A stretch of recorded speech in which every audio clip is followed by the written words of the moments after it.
Good morning मेरे प्यारे future doctors. और कैसे हैं आप सब? वही मस्त और स्वस्थ। तो बच्चों, मैं आपका मयंक सर आज अपने इस एंजाइम के थर्ड लेक्चर में आप सब लोगों का वेलकम करता हूँ, है ना। तो बेटा जी, इससे पहले अपन एंजाइम के 2 लेक्चर कर लिए थे। आज ये इस एंजाइम वाले टॉपिक का लास्ट थर्ड लेक्चर है। इसमें अपन पूरे एंजाइम को समेट लेंगे, कवर कर लेंगे। देन बेटा जी, इसकी मैं एनसीईआरटी वन शॉट अपलोड कर दूंगा और उसके बाद इसके जो प्रीवियस ईयर एग्जाम के कुछ इंपॉर्टेंट क्वेश्चन है वो हम सब मिलकर सॉल्व कर लेंगे इसके नेक्स्ट टू नेक्स्ट लेक्चर में।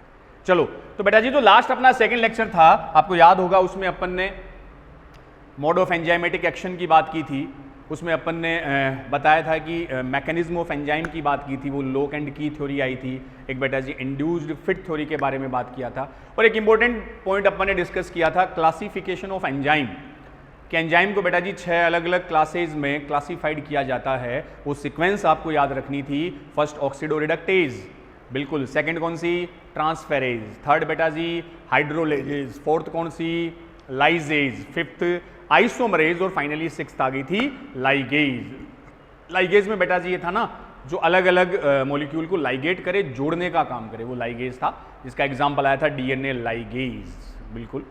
देन अब बच्चों अपन लास्ट इसमें थर्ड जो एंजाइम का लेक्चर है बच्चों, आज आप हेडिंग डालियो, इसमें अपन बात करेंगे फैक्टर्स के बारे में। फैक्टर्स अफेक्टिंग एंजाइमेटिक एक्टिविटी, उन कारकों के बारे में बेटा जी डिस्कस करेंगे जो एंजाइम की एक्टिविटी को प्रभावित करते हैं। फैक्टर्स अफेक्टिंग एंजाइमेटिक एक्टिविटी, कि कौन से ऐसे कारक है जो एंजाइम की सक्रियता को, एंजाइम की क्रियाशीलता को प्रभावित करते हैं। अब एंजाइम का रोल तो अपने को पता ही है बच्चों, की एंजाइम एक्टिवेशन एनर्जी को कम करके रेट ऑफ रिएक्शन को बढ़ा देता है। तो यहां जो अपन बात कर रहे हैं कि वो कौन से फैक्टर है, कौन से फैक्टर जो एंजाइमेटिक एक्टिविटी पर इफेक्ट डालेंगे बच्चों। पहला फैक्टर अपन उठा रहे हैं, ये पीछे भी डिस्कस कर लिया था अपन ने, टेम्परेचर, तापमान बच्चों। तो जब प्रॉपर्टीज ऑफ एंजाइम की हम बात कर रहे थे, वहां टेम्परेचर के बारे में बता दिया था और बोला था कि जो एंजाइम होते हैं बच्चों, वो narrow range of temperature, temperature के लघु परास पे एक फिक्स टेम्परेचर की वैल्यू बेटा जी आपको बता दी थी कि 20 या 25 डिग्री से लेकर 40 डिग्री सेंटीग्रेड तक मैक्सिमम अपनी एक्टिविटी शो करते हैं। ऑप्टिमम टेम्परेचर 35 टू 37 डिग्री मान लेते हैं। और इसके अलावा बच्चों हमने कहा था ना कि टेम्परेचर को अगर नॉर्मल से ज़्यादा कर दो तो एंजाइम डी नेचर हो गए, और अगर नॉर्मल से कम कर दो तो वो टेम्पररी इनएक्टिव हो जाते हैं। और जिस पर बेटा जी वो मैक्सिमम एक्टिवेट होते हैं वो था ऑप्टिमम टेम्परेचर। ये बात आ गई थी अपने। और एक वो Q10 की बात भी अपन ने कर ली थी बच्चों। जनरल थंब रूल के अकॉर्डिंग बताया था ना Q10 क्या था। Q10 अपन ने बोला था कि अगर इस रेंज में बेटा जी अपन जो रेट ऑफ रिएक्शन है वो या तो double, rate of enzymatic reaction या तो डबल होगी या हाफ होगी। कैसे? For every 10 degree centigrade, changes in every 10 degree centigrade. तो कहने का मतलब बच्चों, इस रेंज में अगर हमने 10 डिग्री सेंटीग्रेड टेम्परेचर को बढ़ाया तो आपको बताया था rate of reaction just double हो जाएगी। लेकिन उसी के अकॉर्डिंग बच्चों, जैसे दोनों एग्जांपल समझ लो। एग्जांपल अपन ने ऐसे बता दिया कि मान लो टेम्परेचर हमने 25 डिग्री सेंटीग्रेड से कर दिया 35 degree centigrade, 10 degree centigrade increase कर दिया, तो बेटा जी रेट ऑफ रिएक्शन जो होगी वो डायरेक्ट क्या हो जाएगी? डबल हो जाएगी। Q10 डबल था। अब इसको ऐसे भी समझना, अगर बच्चों हम टेम्परेचर 10 डिग्री सेंटीग्रेड कम कर दें, कैसे? मान लो 40 डिग्री है और 40 डिग्री से हम कितना कर दें? 30 डिग्री सेंटीग्रेड, तो रेट ऑफ रिएक्शन जस्ट क्या हो जाएगी? पहले के कंपेयर हाफ हो जाएगी। बस, वो Q10 था। तो दोनों बातें याद रखनी है। अगर आप 10 डिग्री सेंटीग्रेड बढ़ाते हो तो rate of reaction just double हुई, और बेटा जी अगर 10 डिग्री सेंटीग्रेड कम करते हो तो रेट ऑफ रिएक्शन पहले से हाफ हो जाएगी। क्लियर बात है। लेकिन ये जो सारा चेंज है ना, डबल होना, हाफ होना, ये सब बेटा जी उस रेंज में होगा, इस रेंज में, इस वाली रेंज में। बस अगर आपसे बोल दे कि भाई 50 से 60 डिग्री टेम्परेचर बढ़ा दिया जाए, तब डबल नहीं होगी। रेंज के बाहर अगर आप टेम्परेचर बढ़ाते हो ना बेटा जी, तो एक्टिविटी हमेशा कम हो जाएगी, डीनेचर हो जाएंगे एंजाइम। बस ये अलग बात होगी। तो फर्स्ट हमने बात कर ली टेम्परेचर की। इसका कर्व वो आपको पता ही है, वहां बता ही दिया था प्रॉपर्टीज में। सेकंड बेटा जी फैक्टर वही पीएच को लेते हैं अपन, तो पीएच में भी वही बताया था, नैरो रेंज ऑफ पीएच पर, पीएच के लघु परास पे बेटा जी एंजाइम एक्टिवेट रहते हैं। अब उसमें अलग अलग एंजाइम के लिए अलग अलग पीएच बच्चों बताई थी, और इसमें भी बताया था ना मैक्सिमम एक्टिविटी किस पर होती है, ऑप्टिमम पीएच पर एंजाइम मैक्सिमम एक्टिव रहते हैं। तो हर एंजाइम की ऑप्टिमम पीएच अलग होगी। जैसे पेप्सिन के लिए बताया था आपको 1.8 से 2.0, अगर सलाइवरी एमाइलेज है तो बच्चों आया था 6.8। तो हर एंजाइम की ऑप्टिमम पीएच अलग होती है, उस ऑप्टिमम पीएच पर वो एंजाइम मैक्सिमम क्या रहेगा, एक्टिव रहेगा। बातें आ गई थी बच्चों ये। चलो थर्ड वाले फैक्टर की हम बात करते हैं। पहला फैक्टर टेम्परेचर हो गया बच्चों, दूसरा फैक्टर हो गया पीएच, थर्ड फैक्टर की हम बात करते हैं concentration of substrate. Concentration of substrate Hindi में क्या बोल सकते हो, क्रियाधारक या क्रियाकारक की सांद्रता, क्रियाधार की सांद्रता, उसकी मात्रा, सबस्ट्रेट की कंसंट्रेशन। ये देखो बच्चों, सबस्ट्रेट की कंसंट्रेशन का एंजाइमेटिक एक्टिविटी पर क्या इफेक्ट पड़ेगा, तो पहले मैं एक सिंपली इसको एक ग्राफ से आपको एक्सप्लेन करता हूं। देखो एक्चुअल में होता क्या बच्चों, क्या इफेक्ट पड़ेगा, देखो सोचो, देखे ये अपन एक कर्व से इसको एक्सप्लेन किया। एक तरफ अपन ले लें, इस एक्सिस पे तो ले ली मैंने कंसंट्रेशन ऑफ सबस्ट्रेट, सबस्ट्रेट ले लिया। एक तरफ बेटा जी अपन ने ले लिया वेलोसिटी ऑफ रिएक्शन, एंजाइम की तीव्रता, एंजाइम अभिक्रिया की वेलोसिटी ले ली। एक तरफ आपने ले लिया सबस्ट्रेट। तो हमें पता है बच्चों कि जो सबस्ट्रेट होता है वो एंजाइम की कौन सी साइट पर जुड़ेगा, एक्टिव साइट पर। क्लियर थी, जुड़ेगा, जुड़कर एंजाइमेटिक एक्टिविटी स्टार्ट होगी, प्रोडक्ट बनेगा। तो इनिशियली बच्चों ये बोल दे कि अगर हम सबस्ट्रेट की कंसंट्रेशन बढ़ाएं, अगर आप सबस्ट्रेट मॉलिक्यूल की कंसंट्रेशन मात्रा बढ़ाओगे तो बच्चों रेट ऑफ रिएक्शन बढ़ेगी कि कम होगी। अरे सिंपल सी बात है, सबस्ट्रेट बढ़ाओगे, जितने सबस्ट्रेट बढ़ाओगे उतने वो एंजाइम से जुड़ते जाएंगे, एंजाइम से जुड़ते जाएंगे तो रेट ऑफ रिएक्शन बढ़ी, उतना ही ज्यादा प्रोडक्ट बना। तो इनिशियली बच्चों जैसे जैसे आप सबस्ट्रेट बढ़ाओगे, सबस्ट्रेट बढ़ाओगे तो वैसे वैसे वेलोसिटी क्या होगी, इंक्रीज। देखना इस कर्व को, तो स्टार्ट में जब सबस्ट्रेट बढ़े वैसे वैसे वेलोसिटी इंक्रीज हुई। एक मैक्सिमम लेवल पर आने के बाद बच्चों ये जहां वेलोसिटी मैक्सिमम हो जाती है इसको वी मैक्सिमम अपन बोलते हैं। मैक्सिमम लेवल पर आने के बाद अब आप कितने भी सबस्ट्रेट बढ़ाओ वो एक तरह से वेलोसिटी कांस्टेंट हो गई। इसको मैं ऐसे समझ लूं, मान लो अपने पास एक एग्जांपल लेके समझ लिया बेटा जी, 5 सबस्ट्रेट मॉलिक्यूल है, सबस्ट्रेट के 5 मॉलिक्यूल है, ठीक है। इनिशियली मान लें एंजाइम बेटा जी, मान लो 10 एंजाइम है या ज्यादा कम जो भी है। अब सबस्ट्रेट एंजाइम की एक्टिव साइट से जुड़ रहे हैं, तो जैसे जैसे सबस्ट्रेट बढ़ाओगे वो हर एंजाइम से जुड़ना स्टार्ट कर देगा, और जितना सबस्ट्रेट एंजाइम से जुड़ेगा बच्चों उतनी वेलोसिटी बढ़ेगी, प्रोडक्ट ज्यादा बनेगा। लेकिन धीरे धीरे जब सारे एंजाइम सबस्ट्रेट से जुड़ जाएंगे, एंजाइम की सारी एक्टिव साइट सबस्ट्रेट से फिल हो जाएगी, उसके बाद बेटा जी आप कितने भी सबस्ट्रेट बढ़ाओ उससे रिएक्शन पर कोई इफेक्ट नहीं पड़ेगा। अरे एंजाइम पूरी तरह से सैचुरेटेड हो गया, एंजाइम का पूरी तरह से पेट भर चुका, अब स्पेस ही नहीं है, एक्टिव साइट ही नहीं बची। तो बच्चों फ्री एक्टिव साइट ही नहीं है तो सबस्ट्रेट जुड़ेगा कहां, तो जुड़ेगा ही नहीं तो आपकी जो रेट ऑफ रिएक्शन है कांस्टेंट होगी। समझ रहे हो इस चीज को प्रैक्टिकली बच्चों? क्या कहा हमने कि इनिशियली जब आप सबस्ट्रेट बढ़ाओगे तो वेलोसिटी ऑफ रिएक्शन बढ़ेगी, जुड़ रहा है, एक्टिव साइट से जुड़ रहा है, जुड़े जा रहा है, क्योंकि एक्टिव साइट अवेलेबल है, खाली है, फ्री है। लेकिन जब सारे सबस्ट्रेट या पूरी एंजाइम की एक्टिव साइट सबस्ट्रेट से जुड़ जाएगी, अब कोई भी एक्टिव साइट फ्री नहीं है, उसके बाद बच्चों आप कितने भी सबस्ट्रेट बढ़ा दो उस रेट ऑफ रिएक्शन पर इफेक्ट नहीं पड़ेगा, वो एक तरह से क्या हो गई, कांस्टेंट हो गई। ये वाला जो ग्राफ है यहां ये वैल्यू आ गई, वेलोसिटी इसकी क्या है, मैक्सिमम है। क्लियर? ये वाले शेप का कंसंट्रेशन ऑफ सबस्ट्रेट। तो इसको अपन थोड़ा सा ऐसे लिख लेते हैं, कैसे लिख लेते हैं बच्चों, फिर इसी में एक और छोटी सी बात करूंगा मैं। क्या लिखा हमने, लिखा कि इनिशियली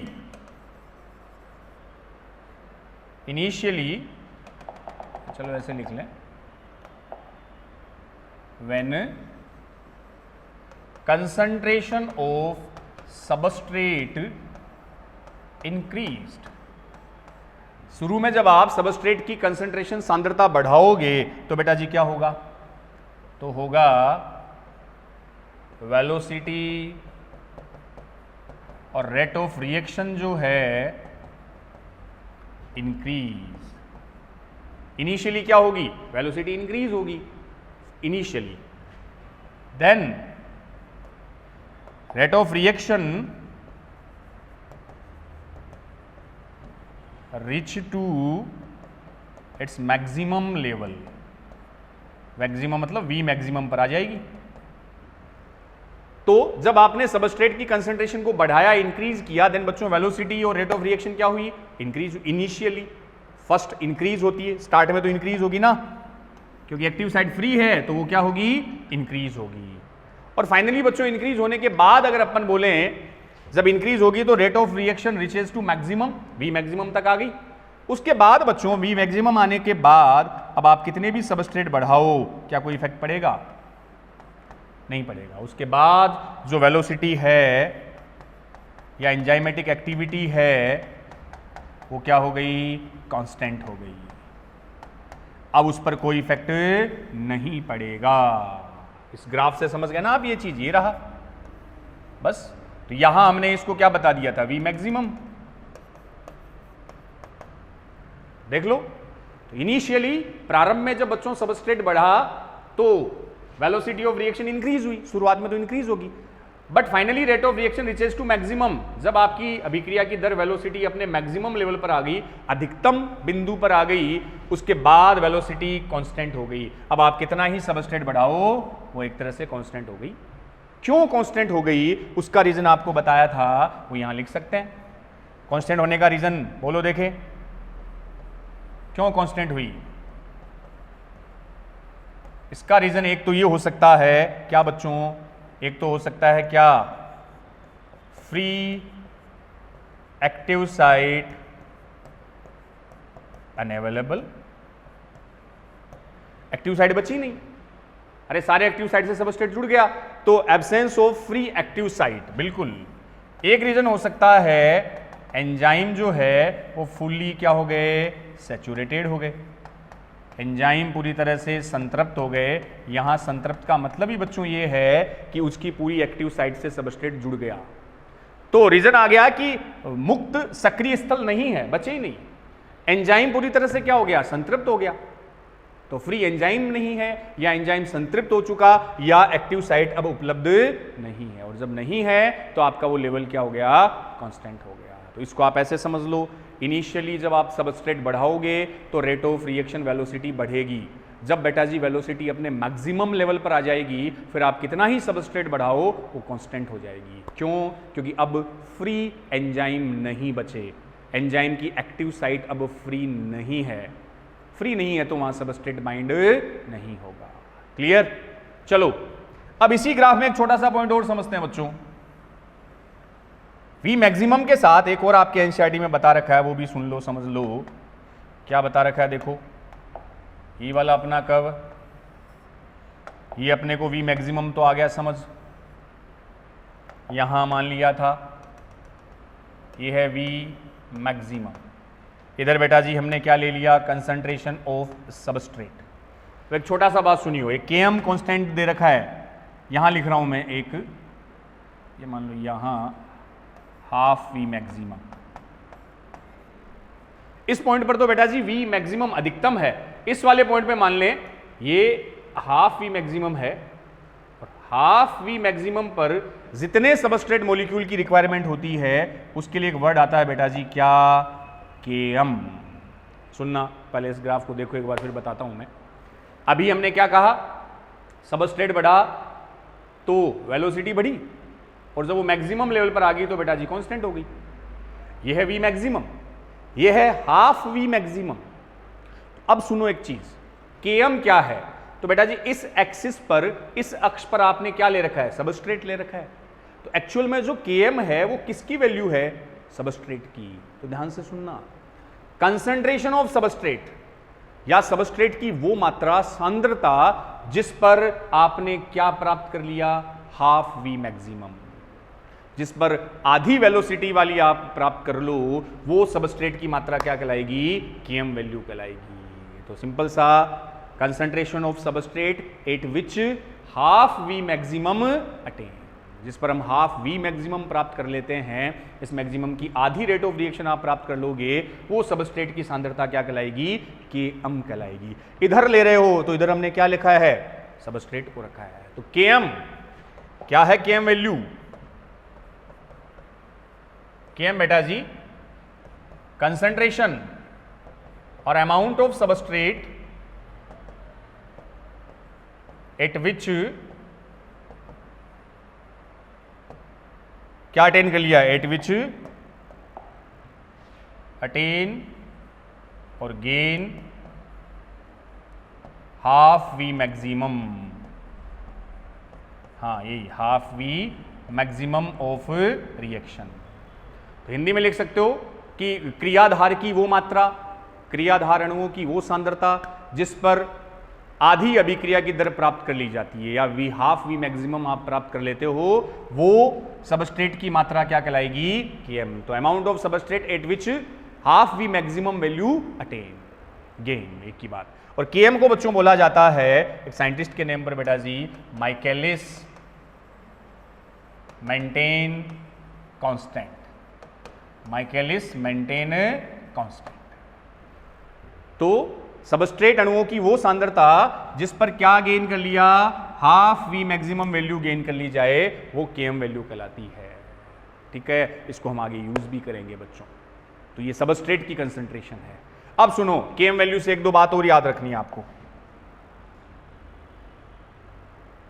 Km वैल्यू बढ़ने का देखो बच्चों, एक ये भी याद रख लियो, जो Km है, value of Km inversely proportional to affinity, affinity binding between enzyme and substrate. देखना पहले, समझते हैं अपन इसको। Km value inversely proportional to affinity, affinity को बच्चों हिंदी में बोल देंगे बंधुता।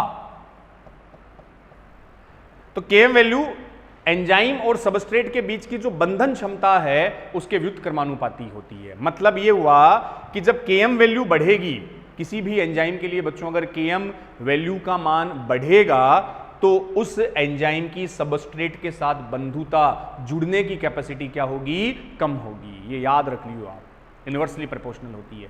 तो कहने का मतलब, अगर मैंने Km वैल्यू बढ़ाया तो उस एंजाइम की सबस्ट्रेट से बाइंडिंग, जुड़ने की कैपेसिटी क्या होगी, कम होगी बच्चों।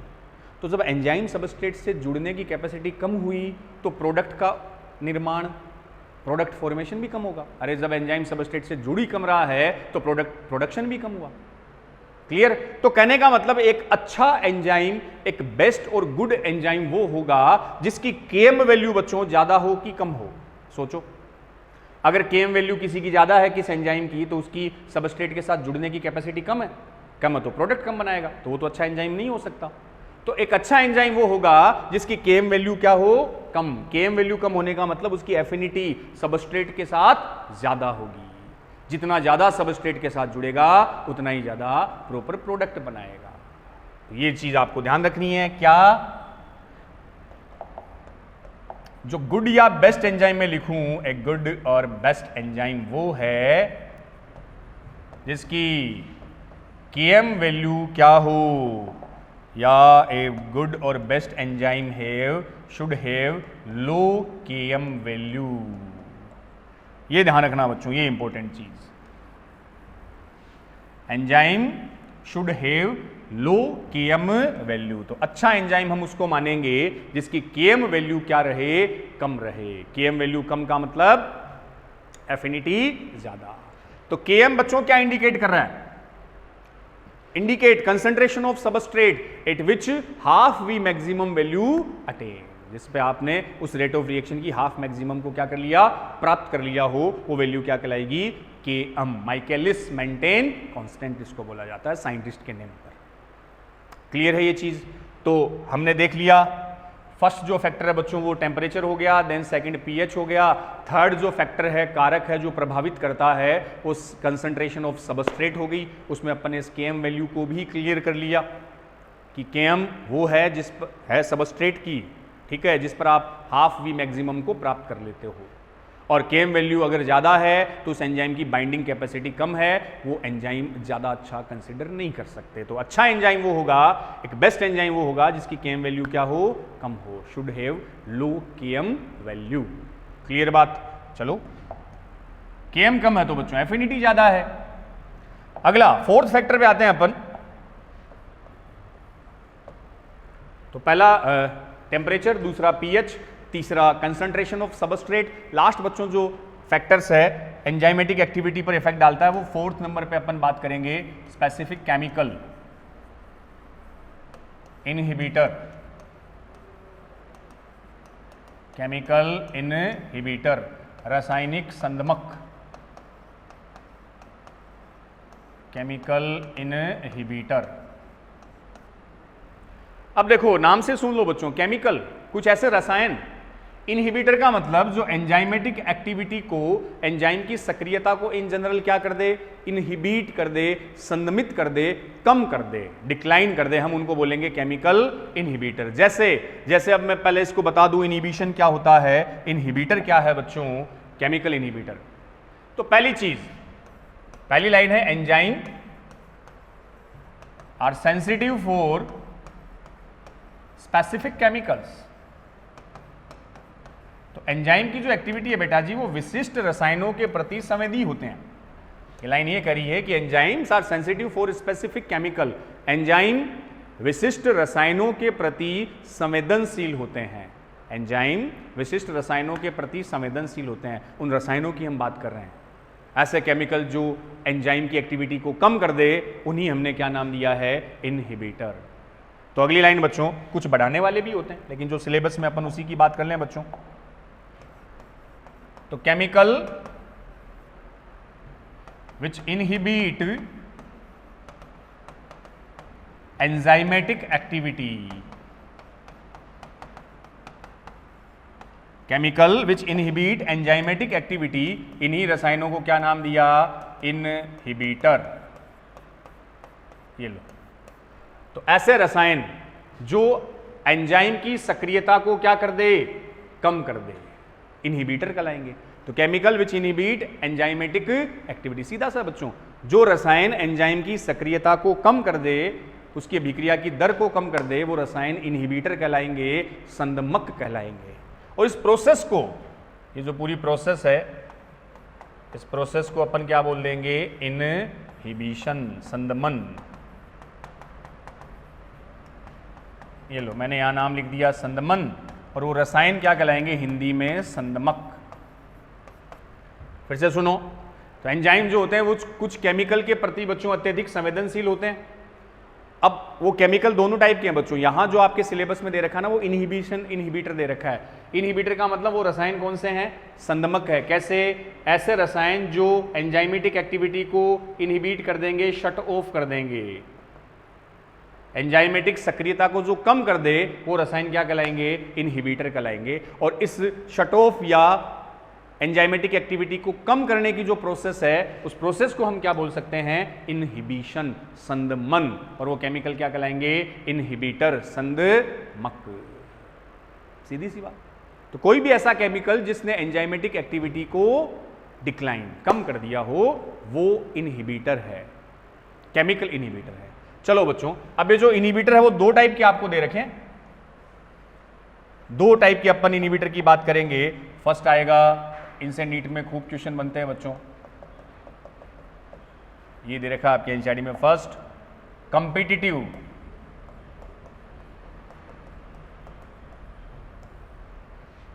इनहिबिटर, प्रतिस्पर्धी संदमक,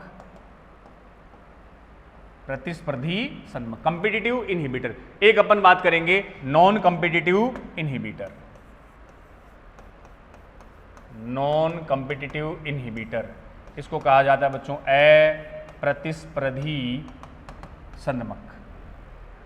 तो पहला कम्पिटिटिव और दूसरा नॉन कम्पिटिटिव। बिल्कुल सीधे से सिंपल से हैं बच्चों, अपन पहले कम्पिटिटिव की बात करते हैं। कम्पिटिटिव का मतलब हो गया कुछ ऐसे केमिकल, देखना एक सीधे से एग्जांपल से समझ लेते हैं। फर्स्ट बेटा जी मैंने लिखा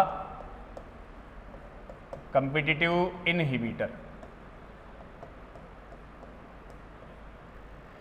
बिल्कुल सिंपल सी। कम्पिटिटिव, कंपटीशन, प्रतिस्पर्धा। इसमें बच्चों ऐसे केमिकल आते हैं, ऐसे रसायन आते हैं जो जिनकी मोलिकुलर स्ट्रक्चर बच्चों सबस्ट्रेट से मिलती जुलती होती है, जो आणविक संरचना में क्रियाधार के जैसे होते हैं। अब जैसे इसको ऐसे समझ लूं कि ये जो अपना एंजाइम है, ये बेटा जी एंजाइम है, और ये एंजाइम की कौन सी साइट है? एक्टिव साइट है ना। एंजाइम की कौन सी साइट? Active site. तो जो सबस्ट्रेट है वो कहां जुड़ता है? एक्टिव साइट पे जुड़ता है। मान लो इस एंजाइम के लिए ये एक सबस्ट्रेट है, ये बेटा जी क्या है? सबस्ट्रेट। इस सबस्ट्रेट को जुड़ना कहां है? इस एंजाइम की एक्टिव साइट से, ठीक बात। लेकिन कुछ ऐसे केमिकल बच्चों, कुछ ऐसे रसायन जिनकी स्ट्रक्चर किसके जैसी हो? जो सबस्ट्रेट से मिलते जुलते हो, बिल्कुल वैसी मोलिकुलर स्ट्रक्चर वाले हो, उससे मिलते जुलते हो। जैसे ये एक ऐसा केमिकल है, सबस्टेंस है, जो किसके जैसा दिखता है? सबस्ट्रेट के जैसा दिखता है। तो अब जुड़ना एक्टिव साइट पर किसको था? सबस्ट्रेट को था। मान लो ये उसके जैसा मिलता जुलता है, तो ये आके जुड़ गया उस एक्टिव साइट की जगह।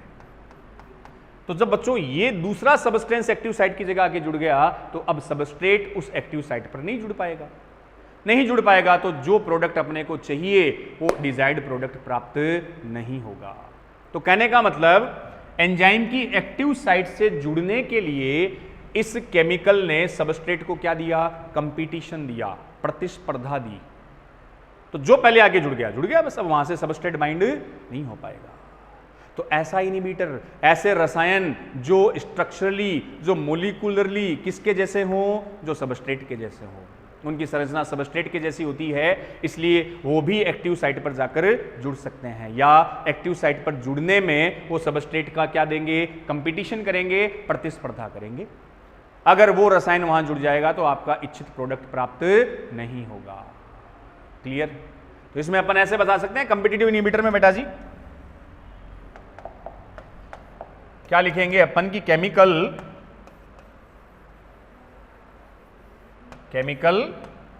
which structurally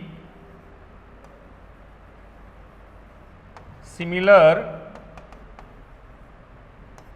to substrate molecule, chemical which is structurally similar to substrate molecule। ऐसे रसायन जो संरचना में सबस्ट्रेट मोलिक्यूल जैसे होते हैं, मोलिकुलरी बोल सकते हो बच्चों आप, और इन केमिकल को बेटा जी बोल देते हैं कई बार सबस्ट्रेट एनालोगस। सबस्ट्रेट के क्या है? एनालोगस है।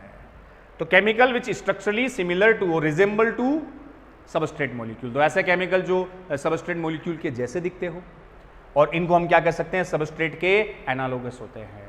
अब ये केमिकल क्या करेंगे?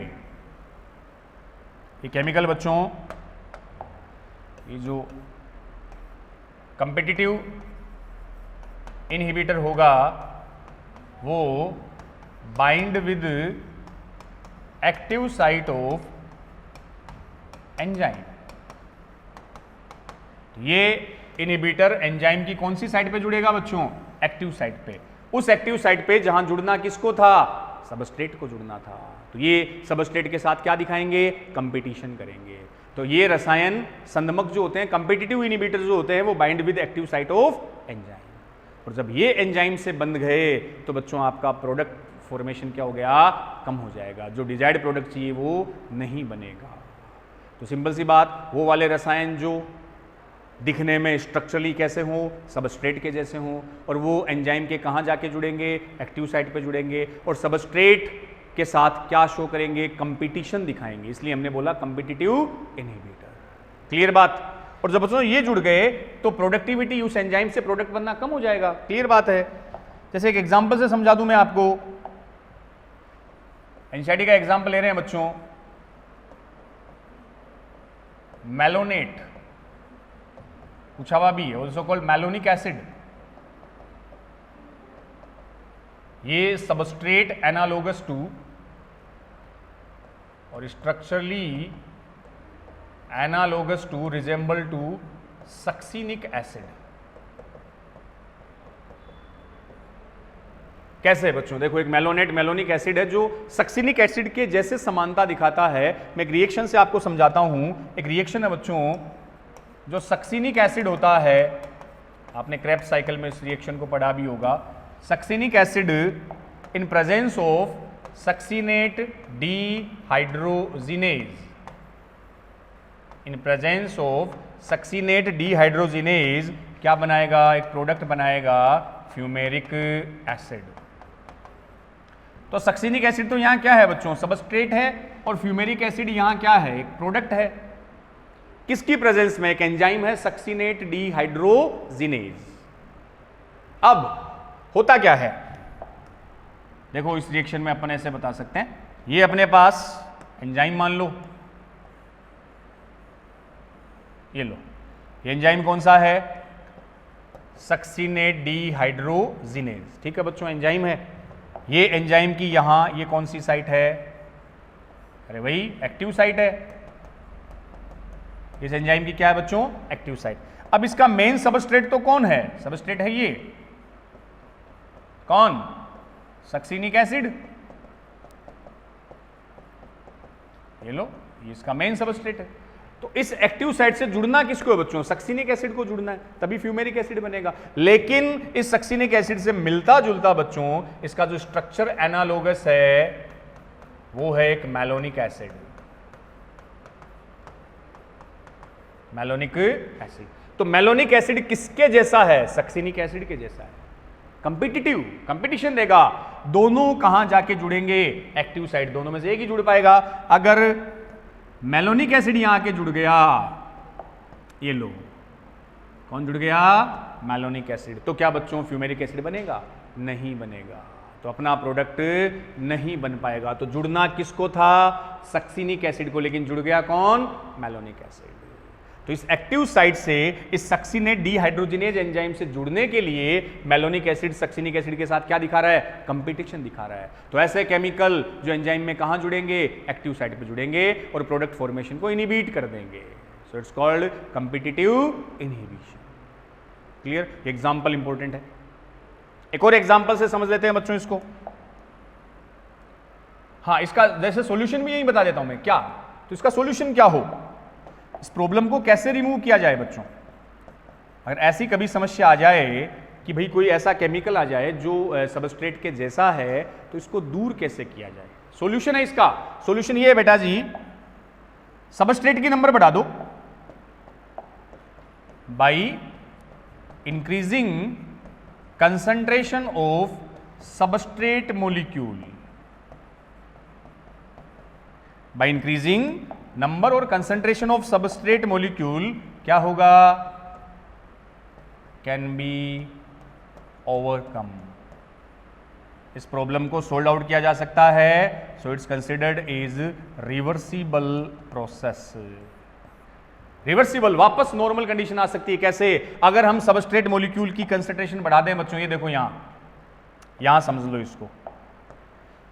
अभी मान लो सक्सिनिक एसिड एक है, सबस्ट्रेट एक ही मेलोनिक एसिड है, तो दोनों के जुड़ने के चांसेस 50-50 है, कोई भी जुड़ सकता है। अब हमने क्या किया? इस सक्सिनिक एसिड की इसकी नंबर बढ़ा दी। मान लो खूब सारे सक्सिनिक एसिड कर दिए बच्चों।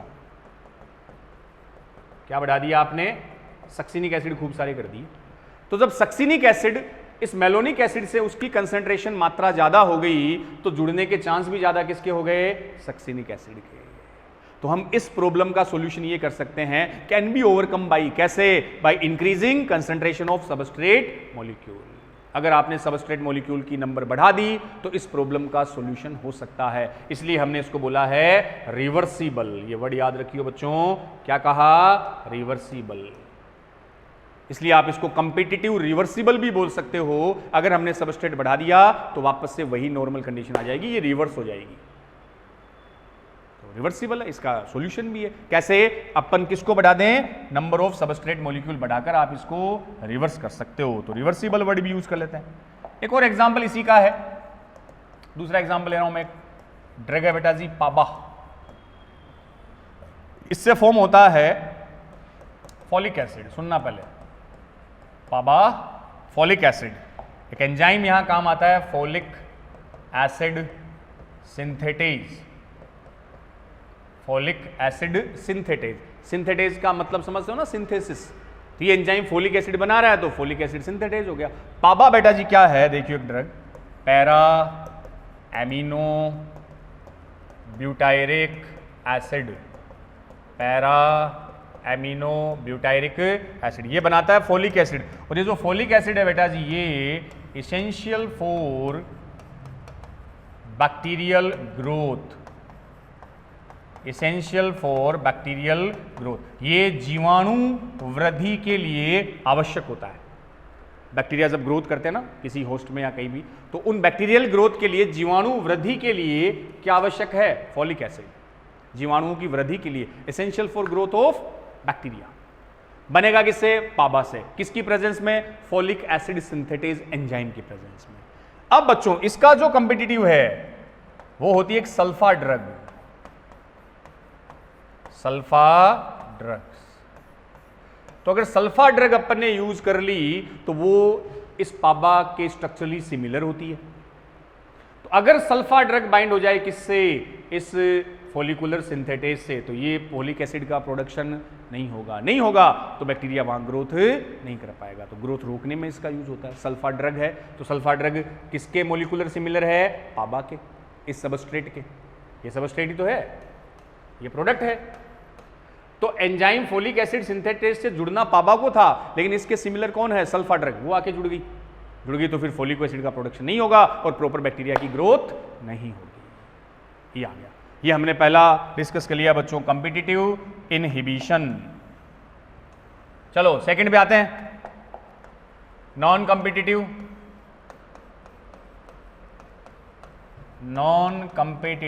इनहिबिशन,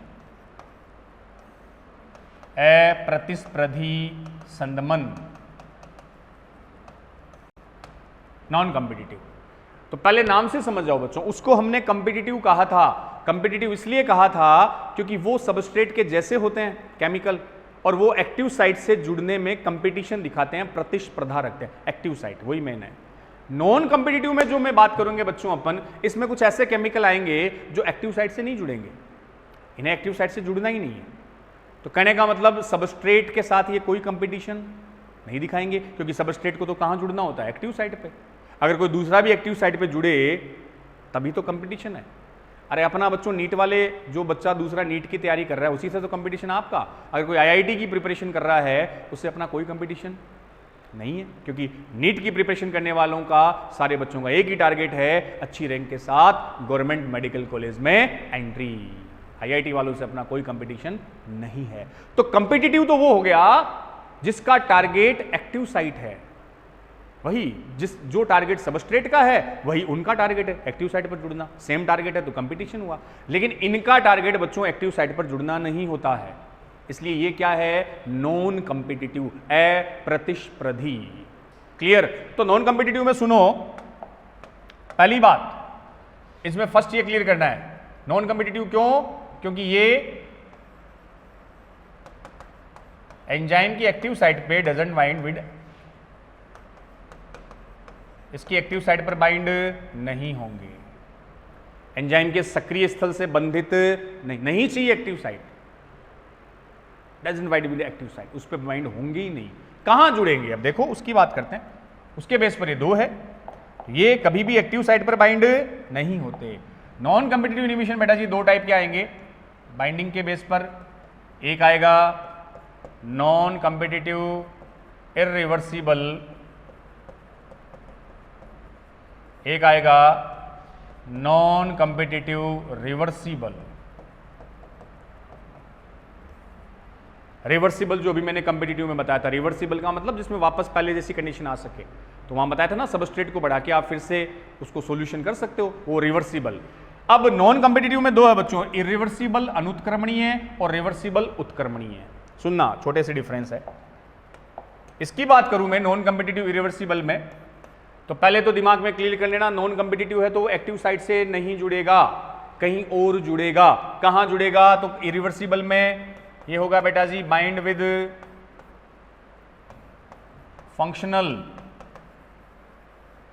ग्रुप और वो फंक्शनल ग्रुप है SH sulphydryl, functional group of enzyme. तो जो नॉन कॉम्पिटिटिव इरिवर्सिबल है वो एंजाइम के सल्फा हाइड्रिल SH ग्रुप से आकर जुड़ता है। ये बच्चों उसके कुछ फंक्शनल ग्रुप होते हैं वहां जुड़ेगा। नॉन कॉम्पिटिटिव रिवर्सिबल जो होगा ये बेटा जी बाइंड विद एलोस्टेरिक साइट। हाँ याद आया क्या, allosteric site of enzyme other than active site. तो इंपॉर्टेंट वर्ड है बच्चों, एलोस्टेरिक साइट जो एक्टिव साइट के अलावा होती है, अदर देन एक्टिव साइट। बताया था ना लास्ट लेक्चर में, एक्टिव साइट के अलावा एक और साइट एंजाइम पर होती है, that's called allosteric site, allosteric स्थल। अभी क्लियर करेंगे एग्जांपल से। तो बच्चों नॉन कॉम्पिटिटिव का मतलब हुआ जो एक्टिव साइट से नहीं बाइंड होंगे, इसलिए ये सबस्ट्रेट का कंपटीशन नहीं करते हैं, क्योंकि सबस्ट्रेट को एक्टिव साइट से जुड़ना है, जुड़ जाए भाई, इनको नहीं जुड़ना, कोई कंपटीशन नहीं है।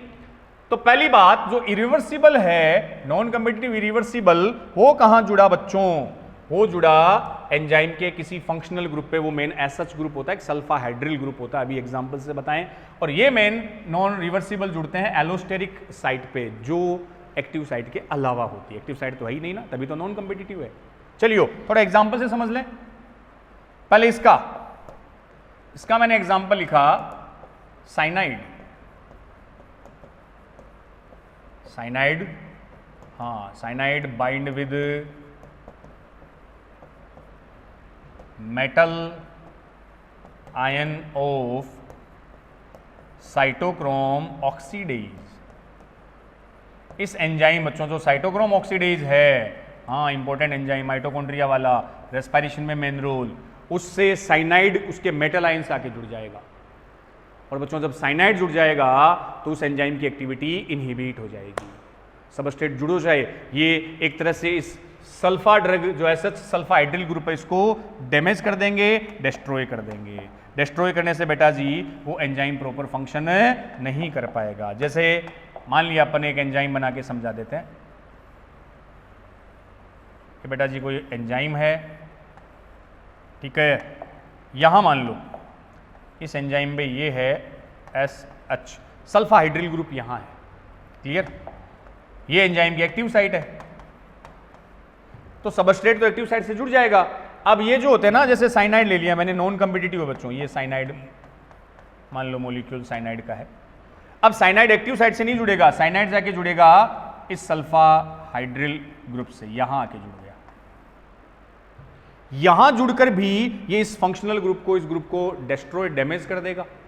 ये ग्रुप जब एंजाइम का डिस्ट्रॉय डैमेज हो गया तो बच्चों एंजाइमेटिक एक्टिविटी भी खत्म हो जाएगी। तो नॉन कॉम्पिटिटिव एक्टिव साइट पर नहीं जुड़ता, कहीं और जुड़कर वो एंजाइमेटिक एक्टिविटी पर प्रभाव डालेगा, इफेक्ट डालेगा, तभी तो फैक्टर्स है जो एंजाइम की एक्टिविटी को प्रभावित कर रहे हैं।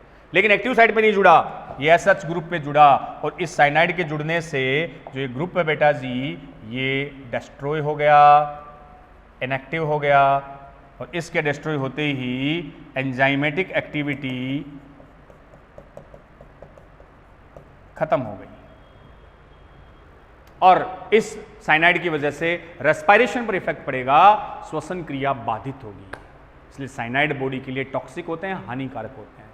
तो कहां जुड़ा, कौन सा एंजाइम, साइटोक्रोम ऑक्सीडेज, उसके मेटल पार्ट से आके जुड़ा, इस SH ग्रुप से आके जुड़ा, और जैसे ही साइनाइड जुड़ा उसने इस SH ग्रुप को खत्म कर दिया, इनएक्टिव कर दिया, डिस्ट्रॉय कर दिया, जिससे एंजाइमेटिक एक्टिविटी भी गई। तो सीधा एक्टिव साइट में नहीं जुड़ता, एक्टिव साइट के अलावा बच्चों कहीं और जुड़कर वो एंजाइमेटिक एक्टिविटी को प्रभावित करते हैं, उसको खत्म करते हैं, इनएक्टिव करते हैं, कम करते हैं। क्लियर है।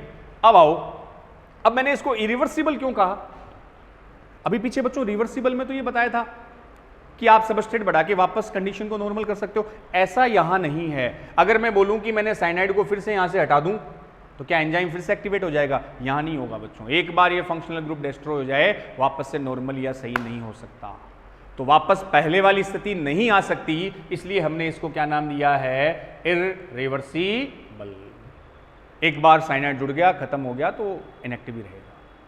Clear, irreversible.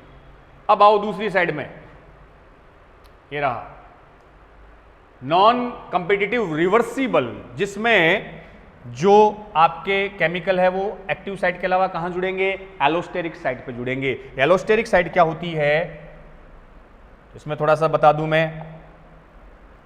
एलोस्टेरिक साइट जो होती है ना बेटा जी, ये एक्चुअल में रेगुलेट करती है, regulate activity of active site. ये एंजाइम की एक्टिव साइट की क्रियाशीलता को नियंत्रित करती है, नियमित करती है, एलोस्टेरिक साइट। तो सभी एंजाइम में नहीं होते, जिन एंजाइम में एलोस्टेरिक साइट होती है उनको एलोस्टेरिक एंजाइम कहा जाता है, और ये एक्टिव साइट की एक्टिविटी को रेगुलेट करते हैं। और एलोस्टेरिक जो केमिकल होते हैं इनको बोल देते हैं अपन also called allosteric modulator. Modulator का मतलब बेटा जी रूपांतरक, एलोस्टेरिक मॉड्यूलेटर। तो वो रसायन जो एलोस्टेरिक साइट से जुड़ते हैं वो एलोस्टेरिक मॉड्यूलेटर कहलाते हैं, और ये मॉड्यूलेटर यही होते हैं bind with allosteric site. Modulate, उसको रूपांतरित कर देंगे, मतलब एलोस्टेरिक साइट जो होती है बच्चों एक्टिव साइट की एक्टिविटी को कंट्रोल करती है। उसे कुछ एलोस्टेरिक केमिकल तो एक्टिव साइट की एक्टिविटी को और ज्यादा कर देते हैं, कुछ ऐसे होते हैं जो एक्टिविटी को कम कर देते हैं। मान लो इस एलोस्टेरिक साइट पे जुड़ने वाले केमिकल ने, जैसे ये ऐसे समझाई देता हूं बच्चों में इसको, एंजाइम का ये मान लिया अपन ने बच्चों, एंजाइम है, सब एंजाइम में नहीं होते, कुछ एंजाइम जिनमें ये साइट होती है ना उन्हीं की बात कर रहे हैं अपन।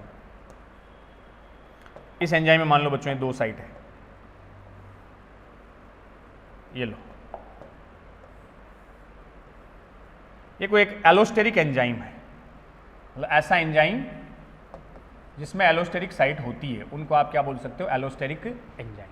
ये बच्चों इस एंजाइम की एक्टिव साइट है, और ये इधर मान लिया ये है इसकी एलोस्टेरिक साइट। ठीक है, तो एंजाइम की एक एक्टिव साइट है, एक हमने मान ली कौन सी, एलोस्टेरिक साइट। तो जिन एंजाइम में एलोस्टेरिक साइट होती है वो एलोस्टेरिक एंजाइम कहलाते हैं। अब जो आपका सबस्ट्रेट होगा ना बच्चों, कोई भी सबस्ट्रेट, मान लियो ये सबस्ट्रेट है, तो सबस्ट्रेट तो कहां जाके जुड़ जाएगा, अपनी एक्टिव साइट पे जुड़ेगा बस। और यहां जो ऐसे केमिकल जिनको एलोस्टेरिक मॉड्यूलेटर कहा है वो बेटा जी एक्टिव साइट पे तो जुड़ेंगे नहीं, वो कहां जुड़ेंगे, इस एलोस्टेरिक साइट पे जुड़ेंगे। तो एक्टिव साइट से जुड़ने में उनका कोई कंपटीशन नहीं दिखा रहे, तो नॉन कंपिटिटिव है। अब जो भी केमिकल, मान लो ये है, ये एक ऐसा केमिकल है जिसको हमने नाम दे दिया एलोस्टेरिक मॉड्यूलेटर केमिकल।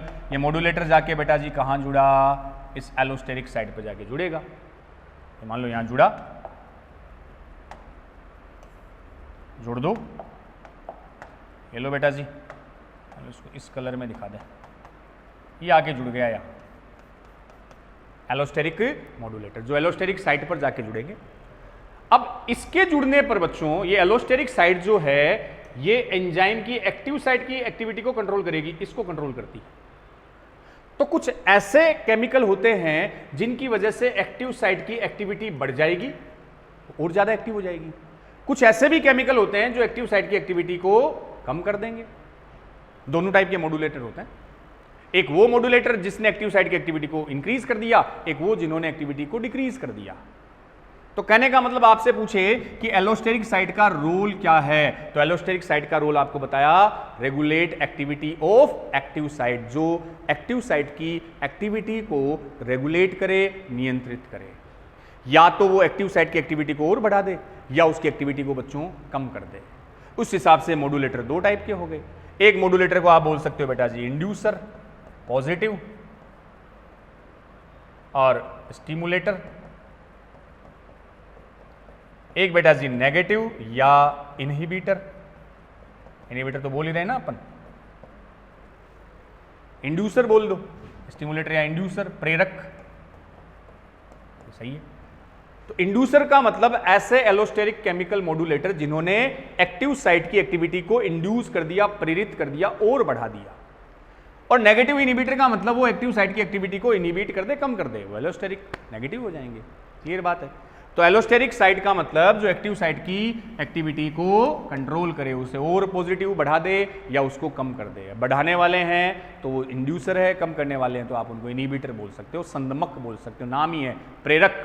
प्रेरित करेगा, इनहिबिटर संदमित करेगा। अब देखो बच्चों, एक एग्जांपल से समझते हैं अपन, एक रिएक्शन से मैं बता देता हूं, एक और छोटी सी बात इसमें क्लियर करते हैं। Glucose in presence of ATP, वही रिएक्शन है बच्चों, ग्लूकोज 6 फॉस्फेट और एडीपी, एडिनोसिन डाइफॉस्फेट आ गया। और एंजाइम कौन सा है बोलो, देखे ग्लाइकोलाइसिस की फर्स्ट रिएक्शन ये ना, हेक्सोकाइनेज, और साथ में मैग्नीशियम, ये रिएक्शन सबको पता है। Glucose in presence of ATP क्या बनाया, ग्लूकोज 6 फॉस्फेट, और क्या निकल गया, एडीपी। तो ये है सबस्ट्रेट, ये है प्रोडक्ट। छोटी सी बात एक क्लियर करेंगे अपन इससे। एंजाइम कौन सा, हेक्सोकाइनेज, ये लो, ये मान लिया अपन ने हेक्सोकाइनेज एंजाइम।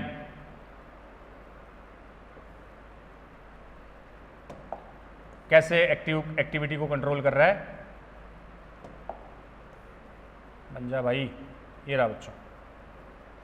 इस एंजाइम में एक साइड में अपन ये बना लेंगे, एलोस्टेरिक एक्सप्लेन कर रहे हैं अपन। तो एंजाइम कौन सा है, ये एंजाइम है हेक्सोकाइनेज, ठीक है बच्चों, एंजाइम हो गया। ये इसकी साइट मैंने कौन सी बना दी, ये है मान लो एक्टिव साइट, ये वही एलोस्टेरिक साइट, क्लियर।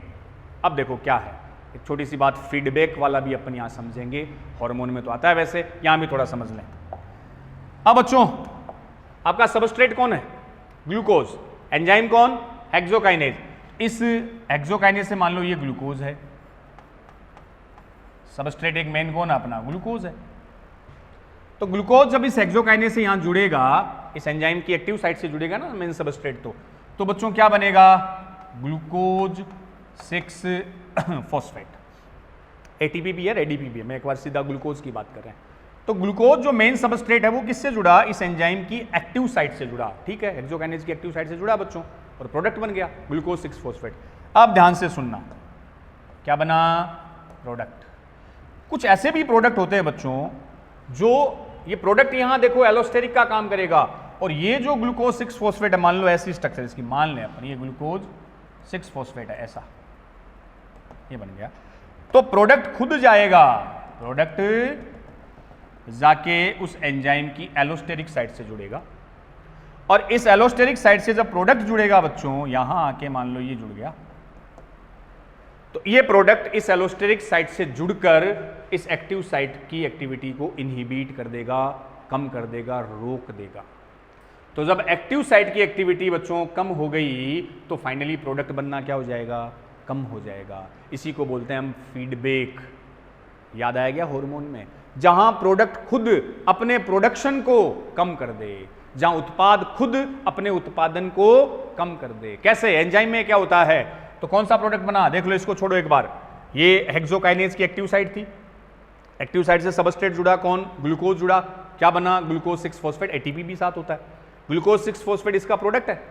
ये प्रोडक्ट जाके कहां जुड़ेगा, उसी एंजाइम की एलोस्टेरिक साइट पे। तो बेटा जी एलोस्टेरिक मॉड्यूलेटर बोल सकते हो। मॉड्यूलेटर दोनों थे, या तो एक्टिव साइट को बढ़ा देगा या एक्टिव साइट की एक्टिविटी को कम कर देगा। ये मॉड्यूलेटर एक्टिव साइट की एक्टिविटी को कम कर रहा है। तो इस प्रोडक्ट के जुड़ते ही एंजाइम की एक्टिविटी कम हो गई, अब प्रोडक्ट फॉर्मेशन भी कम हो जाएगा।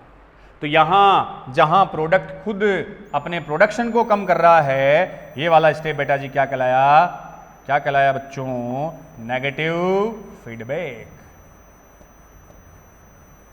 ऑल्सो कॉल्ड प्रोडक्ट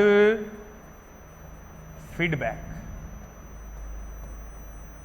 नेगेटिव इसलिए बोला क्योंकि इसने एक्टिविटी को क्या किया है, कम कर दिया। रेट्रो फीडबैक, एलोस्टेरिक फीडबैक, तो जहां प्रोडक्ट खुद अपने प्रोडक्शन को क्या कर दे, कम कर दे।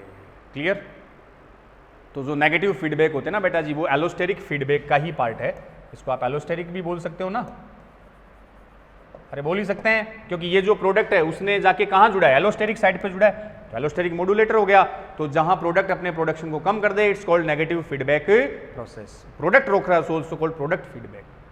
नेगेटिव प्रोडक्ट फीडबैक, कम कर रहा है। अगर ये प्रोडक्ट यहां जुड़कर एक्टिविटी को बढ़ा देता तो पॉजिटिव हो जाता। मेनली नेगेटिव का एग्जाम्पल है, तो आप इस एग्जाम्पल से इसको ध्यान रख सकते हो।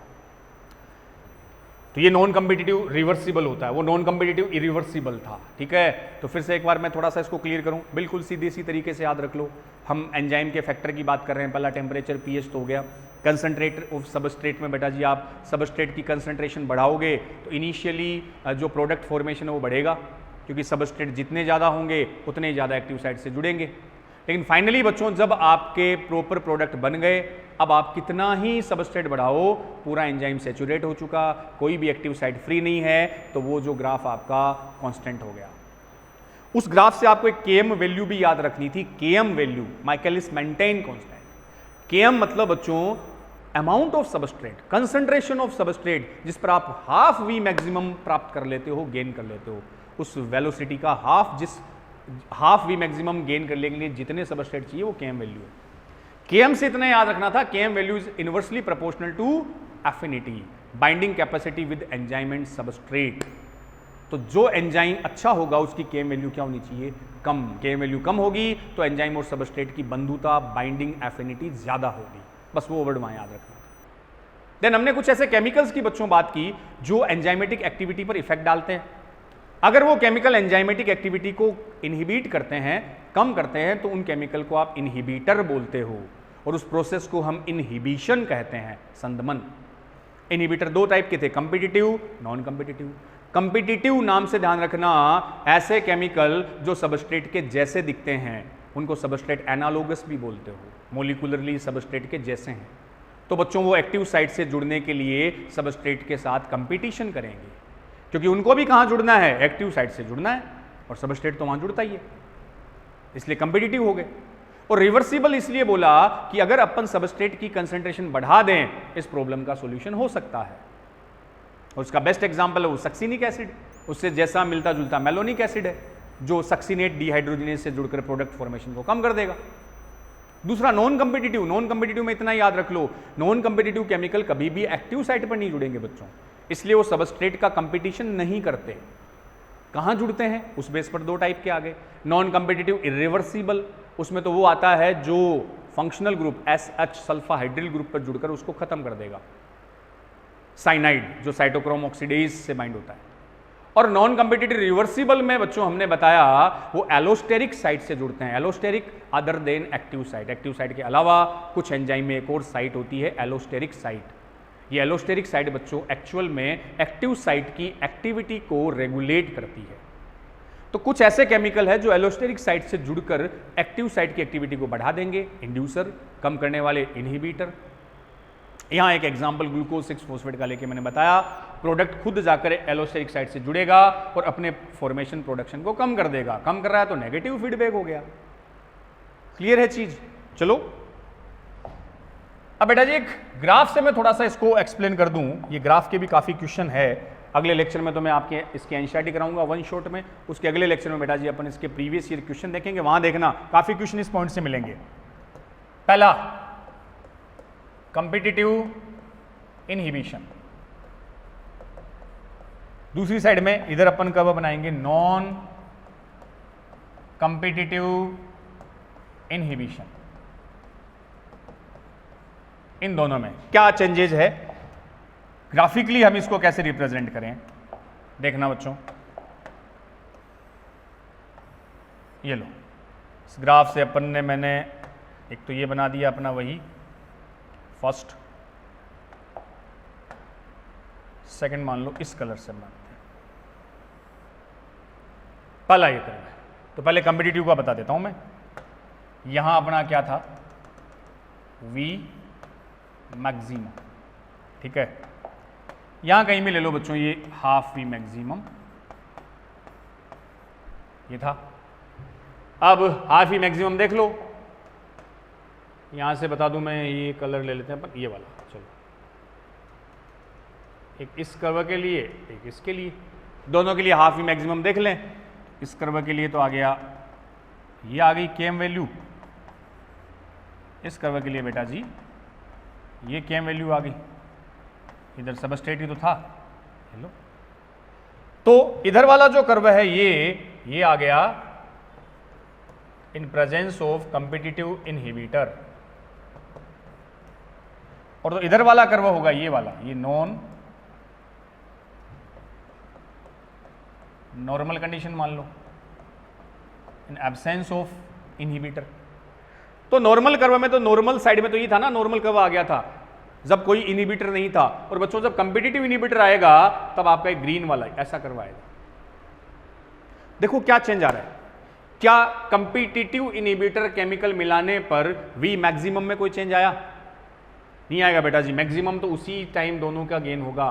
क्यों? क्योंकि कंपिटिटिव इनहिबिटर की स्ट्रक्चर तो सबस्ट्रेट जैसी है ना, तो वही एक्टिव साइड से जुड़कर वही वी मैक्सिमम सेम। तो अगर कंपिटिटिव इनहिबिटर आए, इधर वाला जो ये कर्व है ये तो नॉर्मल है और ये कंपिटिटिव इनहिबिटर ऐड करने पर आ जाएगा। तो बच्चों कंपिटिटिव इनहिबिटर में आपको ये पूछा जाए वी मैक्सिमम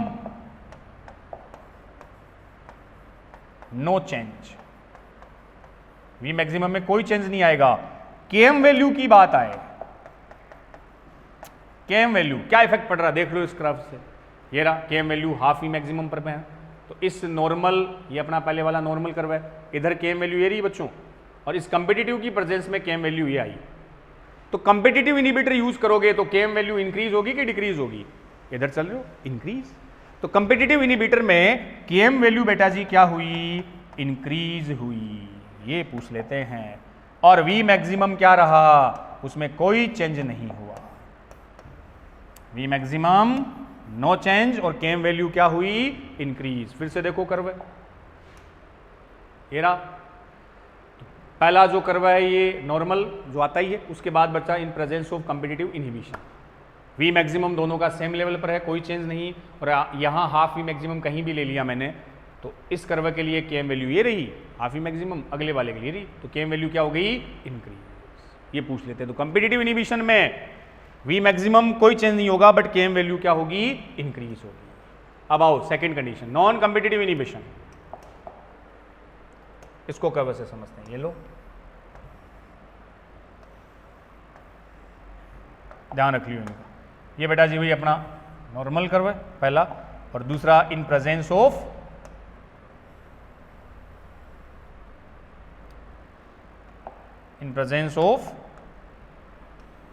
ये फिक्स हो गया, और दूसरा जो आएगा वो ये आएगा।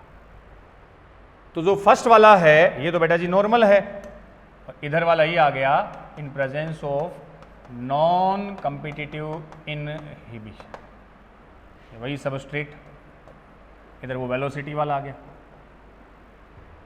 दिख रहा है चेंज? कर्व से ही समझ जाओ बच्चों क्या चेंज दिख रहा है। इसका वी मैक्सिमम, नॉर्मल का वी मैक्सिमम ये रहा, और बेटा जी इसका दूसरी वाली कंडीशन का ये रहा, इसका वी मैक्सिमम ये रहा। तो जब नॉन कंपिटिटिव इनहिबिटर यूज करोगे तो वी मैक्सिमम की वैल्यू कम होगी। लेकिन ध्यान रखना बच्चों, इसमें जो हाफ वी मैक्सिमम बताते हैं अलग से भी मेंशन कर सकते हो, और एक साथ ही ये दोनों का लगभग इक्वल पॉइंट पर ही आता है, ये दोनों का बिल्कुल पास पास रहता है। यहां थोड़ा सा अपन मेंशन कर लेंगे, हाफ वी मैक्सिमम में इनमें कोई चेंज नहीं होगा। अलग अलग भी दिखा सकते हो, इसका हाफ वी मैक्सिमम जहां इसका वहां है, थोड़ा नीचे करके भी।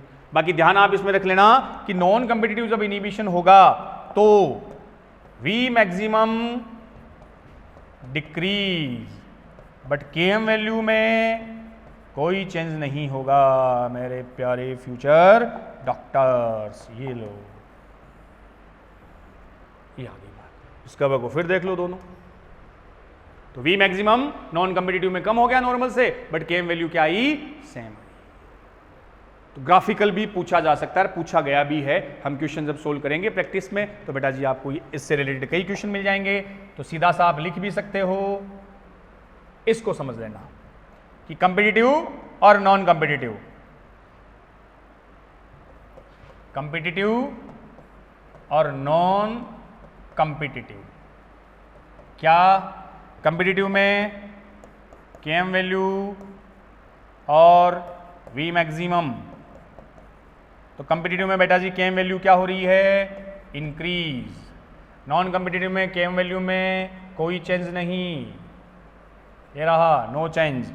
वी मैक्सिमम, इसमें कोई चेंज नहीं, नॉन कॉम्पिटिटिव में वी मैक्सिमम डिक्रीज। बस ये याद रखना है, ये बॉक्स जो मैं आपके लिए बना रहा हूं इसको कंसंट्रेट करके समझ लियो।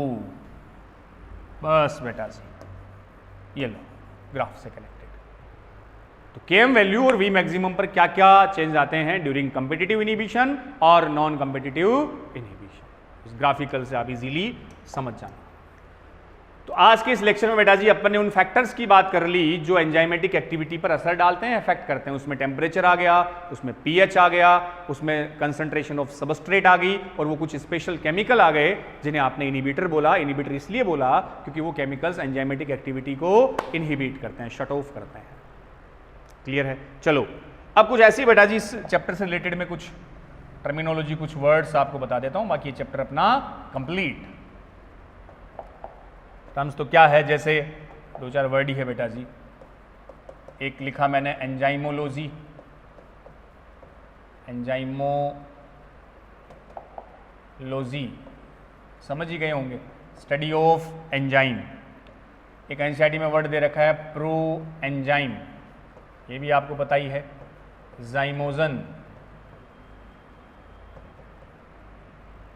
एक वर्ड लिख रहा हूं मैं बायो रेगुलेटर, जैव नियंत्रक। एंजाइमोलॉजी बच्चों आप किसको बता दोगे? स्टडी ऑफ एंजाइम, बस study of different type of enzyme. Pro enzyme, pro लगने का मतलब ही बेटा जी क्या हुआ, ये कौन सा एंजाइम है? Inactive form of enzyme. Enzyme का जो निष्क्रिय रूप है वो प्रो एंजाइम।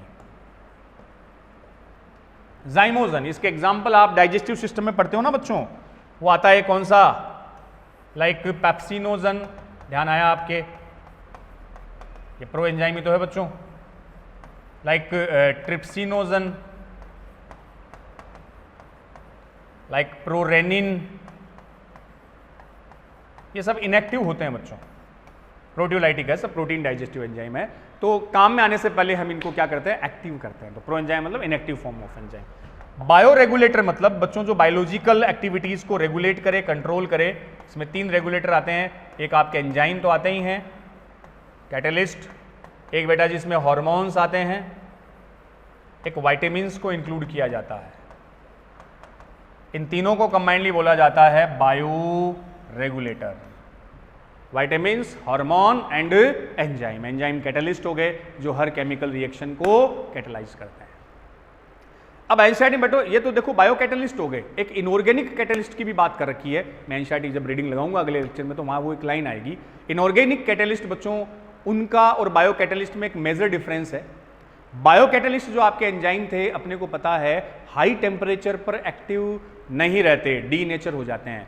वाइल जो इनऑर्गेनिक कैटलिस्ट है वो हाई टेम्परेचर और हाई प्रेशर पर भी नॉर्मल फंक्शन दिखाएगा, एफिशिएंटली वर्क करेगा, उस पर हाई टेम्परेचर और प्रेशर का कोई साइड इफेक्ट नहीं होता। ये मेजर डिफरेंस है between bio catalyst and inorganic catalyst. अकार्बनिक उत्प्रेरकों में अपने तो बायो कैटलिस्ट, अपने एंजाइम की बात अपने यहाँ की। तो आज बच्चों इस चैप्टर में अपन, हाँ एक वो टर्नओवर नंबर वाला भी मैं बता देता हूँ, वो भी थोड़ा सा ध्यान रख लियो, पूछ ले कि जो एफिशिएंसी ऑफ एंजाइम है, एफिशिएंसी ऑफ एंजाइम, एंजाइम की जो बच्चों कार्य दक्षता है, काम करने की कैपेसिटी है, ये दो चीजों में मेजर होती है। मेजर और इसका जो मापन है वो दो रूप में होता है, एक तो टर्नओवर नंबर, एक केएम। तो एंजाइम की जो कार्य दक्षता है कि एंजाइम कैसा काम कर रहा है, एंजाइम की कार्य दक्षता ज्यादा है, एफिशिएंसी किस एंजाइम की ज्यादा है, किसकी कम है, उसका मेजरमेंट, उसका मापन आप दो रूपों में कर सकते हो, केएम और टी1। केएम की तो बात कर ही ली मैंने, हो गई थी ना बच्चों, केएम के तो बता ही दिया, ये वाला एफिनिटी। तो enzyme should have low KM value, तो बता ही दिया था एक अच्छा एंजाइम वो है जिसकी केएम वैल्यू क्या होनी चाहिए? कम होनी चाहिए, ये बात तो आ गई थी। अब दूसरे पॉइंट की बात करते हैं बच्चों, T1 टन क्या है? देखो turn over number, turn over number. तो एंजाइम की एफिशिएंसी का मेजरमेंट आप दो फॉर्म में कर लेते हो, केएम वैल्यू तो वो आ गई तो हमने बता दिया था कि अच्छे एंजाइम की केम वैल्यू कम होनी चाहिए, should have low Km value. Turn क्या है? टर्न ओवर नंबर का मीन बेटा जी हम बताएंगे। देखो turn over conversion, turn over number क्या बताएगा? ये बेटा जी इंडिकेट करता है, turn over number indicate amount और number of substrate molecule which will be converted into product in a unit time by one molecule of enzyme। क्या बोला बच्चों अपन ने कि टर्न ओवर नंबर एक्चुअल में क्या है? Indicate number of amount of substrate molecule which will be converted in product in a given time unit time by one molecule of enzyme। एक enzyme एक मिनट में कितने सबस्ट्रेट को product में convert करेगा? एक एंजाइम एक मिनट में कितने सबस्ट्रेट मॉलिक्यूल से प्रोडक्ट बनाएगा, वो उसका टर्नओवर नंबर है। कितने सबस्ट्रेट को टर्नओवर करेगा? किसमें? प्रोडक्ट में। तो value amount of number of substrate molecule which will be converted in product in a unit time, और वो यूनिट टाइम बच्चों पर मिनट होता है, ये भी ध्यान रखना। इसका यूनिट टाइम अपन मेंशन करते हैं पर minute, by one molecule of enzyme. तो एंजाइम का एक मॉलिक्यूल एक मिनट में कितने सबस्ट्रेट को प्रोडक्ट में कन्वर्ट करेगा, वही इसका क्या कहलाएगा? Turn over number. और याद करो बच्चों, सबसे फास्टेस्ट एंजाइम कौन सा था? हाँ, कार्बोनिक एनहाइड्रेट। वो फास्टेस्ट इसीलिए होता है क्योंकि इसका टर्न ओवर नंबर सबसे ज्यादा होता है, maximum highest turn over number. ये सबसे ज्यादा एक मिनट में सबसे ज्यादा सबस्ट्रेट को प्रोडक्ट में कन्वर्ट करेगा, इसलिए टर्न ओवर नंबर इसका सबसे ज्यादा। कितना? तो बेटा जी बताते हैं, लगभग 36 मिलियन पर मिनट। बता रखा आपको, 6 लाख पर सेकेंड आया था ना, तो एक मिनट में 36 मिलियन सबस्ट्रेट प्रोडक्ट में कन्वर्ट कर देगा, CO2H2O से कार्बोनिक एसिड बना देगा। तो मैक्सिमम हाईएस्ट टर्न नंबर किसका? कार्बोनिक एनहाइड्रेट, इसलिए हमने इसको कर दिया फास्टेस्ट एंजाइम ऑफ बॉडी। तो समझ गए, टर्न ओवर एक मिनट में एक एंजाइम कितने सबस्ट्रेट को प्रोडक्ट में कन्वर्ट करेगा, उसके टर्न ओवर नंबर है। केएम आई गई तो ध्यान रख लो, जिस एंजाइम का टर्नओवर नंबर ज़्यादा है वो एंजाइम भी उतना ही अच्छा होगा, एफिशिएंसी उसकी उतनी ज़्यादा होगी। लेकिन जिस एंजाइम की केएम वैल्यू ज़्यादा है उसकी एफिशिएंसी और एक्टिविटी कम होगी। ये एंजाइम एफिशिएंसी को मेजर करने के दो तरीके, turnover number and KM, Michaelis Menten. ये बेटा जी अपना आज एंजाइम वाला जो चैप्टर है वो कंप्लीट हो गया। अब कल वाले लेक्चर में मैं इसका पूरा वन शॉट एंजाइम का ले आऊँगा आप लोगों के लिए, देन अपन इसके प्रीवियस ईयर एग्जाम के कुछ क्वेश्चंस सोल्व करेंगे ताकि पूरा चैप्टर अपना परफेक्टली क्रिस्टल क्लियर अपने दिमाग में घुस जाए। यही एफर्ट रहता है बच्चों कि कैसे भी करके ये सारी चीज़ें आप लोगों के दिमाग में, सेरेब्रम में घुसा दूँ। ठीक है, तो बस बार बार इसको रिवाइज करते रहिए, इजीली समझ आ जाएगा, क्वेश्चन करते ही अपनी प्रॉपर्ली प्रैक्टिस भी हो जाएगी। ठीक है बेटा जी, मिलता हूँ आपको अगले लेक्चर में इस चैप्टर के एनसीईआरटी के वन शॉट के साथ। तब तक के लिए वही मस्त रहें, स्वस्थ रहें, स्टडी में व्यस्त रहें। थैंक यू, जय हिंद।